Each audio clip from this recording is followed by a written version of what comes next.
Membeli parfum di tempat yang sangat jauh. Assalamualaikum warahmatullahi wabarakatuh. Ketemu lagi dengan Pak Mustafa. Saat ini kita akan membahas tentang struktur teks karya tulis ilmiah. Meskipun kita belajar secara online, semoga semuanya sehat ya. Kita lanjut. Oke. Secara umum ada 3 karya ilmiah. Pertama populer, semi formal, dan formal. Karya ilmiah populer ini biasanya kita temukan di koran dalam bentuk esai atau tajuk rencana dan lain-lain. Kemudian karya ilmiah semi formal biasa kita pakai ketika kita mengerjakan tugas dalam bentuk makalah ya. Ini sering kita lakukan, siap-siap nanti di kampus apalagi akan sering menemukan tugas seperti ini. Strukturnya seperti ini. Kemudian kita lanjut di berikutnya, karya ilmiah formal.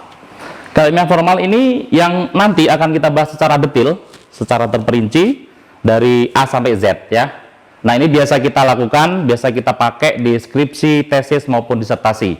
Dan ini sebagai latihan, walaupun kita masih kelas 11, nanti di kampus kita udah siap. Oke, kita lanjut.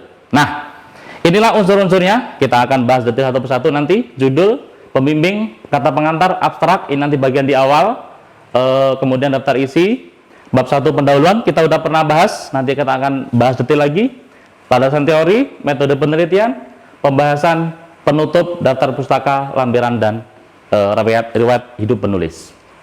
Kita lanjutkan. Nah, ini yang penting ya, karena first impression, judul ini adalah bagian awal ketika orang membaca karya kita. Ya, judul ini mencerminkan ruang lingkup penelitian. Bapak ambil contoh ya, ini yang berhubungan dengan kekinian. Ada 2 cara menulis judul. Pertama dengan kapital sekaligus, manfaat temulawak dalam menjaga daya tahan tubuh untuk mencegah virus corona COVID-19. Cara kedua adalah manfaat temulawak hanya ditulis kapital awal, ya, kecuali konjungsi atau preposisi. Dalam, kemudian untuk itu ditulis kecil. Nanti kita akan bahas di bagian lain, tapi secara umum seperti ini. Kita lanjut. Nah, ini cara yang kita bahas tadi ya. Di akhir judul, ingat, tidak boleh dikasih titik maupun koma. Karena dia bukan kalimat. Baik, kita lanjut. Nah, kita langsung masuk ke bab 1 pendahuluan. Bab 1 ini nanti isinya adalah latar belakang masalah, rumusan masalah, tujuan dari penelitian kita apa, manfaatnya bagi pembaca dan orang lain seperti apa, batasannya harus jelas, hipotesis yang kita sampaikan seperti apa, dan definisi dari apa yang kita bahas. Kita lanjut. Oke. Jadi latar belakang itu adalah uraian seberapa pentingnya masalah itu kita bahas. Mengapa kita mengangkat tema itu? Seperti yang Bapak contohkan tadi, bahwa akhir-akhir ini kita terjangkiti di seluruh dunia virus corona. Nah, tentu kita mencoba mencari seberapa jauh bagaimana caranya kita menemukan obatnya, karena sekarang belum ketemu ya. Nah, konon temulawak ini salah satu yang bisa membantu.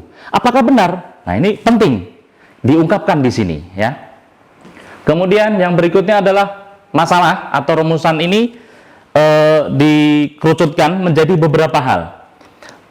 Paling tidak 2-3 poin. Itu dimulai dengan pertanyaan bagaimana, mengapa, dan adakah. Ya, jadi jangan sampai cuma 1 poin. Kayaknya nggak mungkin dalam sebuah penelitian 1 poin.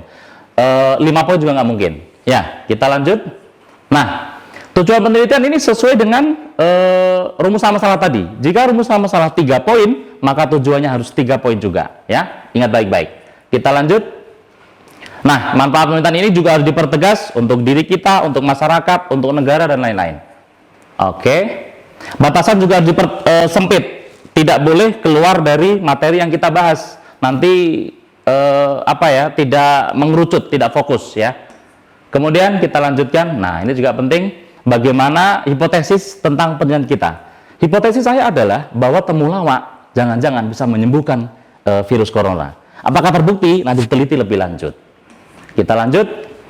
Nah, definisi ini nanti kita akan uraikan dari KBBI tentu saja. Apa itu temulawak, apa itu virus corona, apa itu manfaat, dan lain-lain. Jadi paling enggak ini ada beberapa kata yang harus dipertegas di definisi operasional. Tidak harus mendetail ya, tapi harus ada definisinya.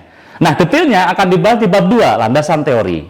Nanti seperti apa diuraikan dari pengarang, dari peneliti lainnya dan sebagainya akan dijelas. Metodologi akan dipertegas juga, nanti akan kita lihat ada beberapa metodologi. Pertama deskriptif, eksperimen, laboratorium. Kalau temulawak itu harus lewat laboratorium ya. Kemudian penelitian kelas atau sosial, lalu ada penelitian metode survei atau kuesioner, ini yang sering kita pakai, lalu ada wawancara, dan terakhir yang paling penting adalah observasi. Baik, kita lanjut. Pembahasan ini akan diuraikan dari semua yang telah kita bahas di bab 1 sampai seterusnya. Apa hasilnya? Nanti apakah sinkron dengan hipotesis? Nanti ketemu di bab 4. Lalu penutup ini adalah bagian dari kesimpulan atau saran ya. Dan bagian terakhir daftar pustaka. Bagian ini nanti akan Bapak bahas terpisah di file tertentu yang nanti akan Bapak berikan di bagian lain ya. Secara umum seperti itu. Terima kasih dari Pak Mus, semoga bermanfaat. Stay dan tetap semangat.